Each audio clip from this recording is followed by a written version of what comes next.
আমরা যদি গণতন্ত্র থেকে বলি, গণতন্ত্রের ভিন্ন মত থাকতেই পারে, কিন্তু তার অর্থ নেই যে আমরা দেশের জন্য কাজ করবো। মতামত থাকবে, আলোচনা করবো। বগুলো স্পষ্ট রামপুর নকশন কায়েম করবো, এটা তো স্পষ্ট শুরু বিভিন্ন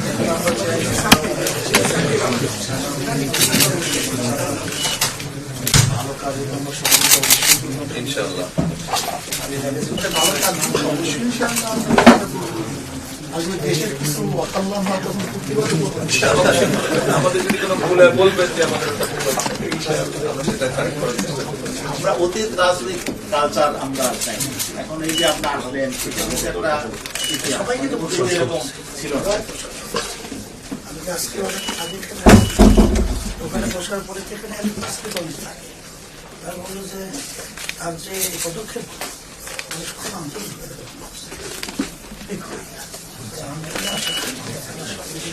আমি তো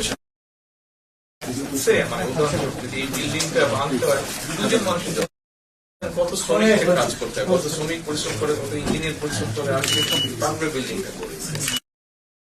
সবাইকে নিয়েই বলতে হবে। আর আমরা যদি গণতন্ত্র থেকে বলি, গণতন্ত্রের ভিন্ন মত থাকতেই পারে, কিন্তু তার অর্থ নেই যে আমরা দেশের জন্য কাজ করবো। মতামত থাকবে, আলোচনা করবো। বগুলো স্পষ্ট রামপুর নকশন কায়েম করবো, এটা তো স্পষ্ট শুরু বিভিন্ন মতের, বিভিন্ন পথের, বিভিন্ন আদর্শের মানুষ নিয়ে তো সমাজ গড়ার নামে তো দেশ। তবে আপনার আন্তরিকতা আমরা অত্যন্ত আন্তরিকভাবে শুভেচ্ছা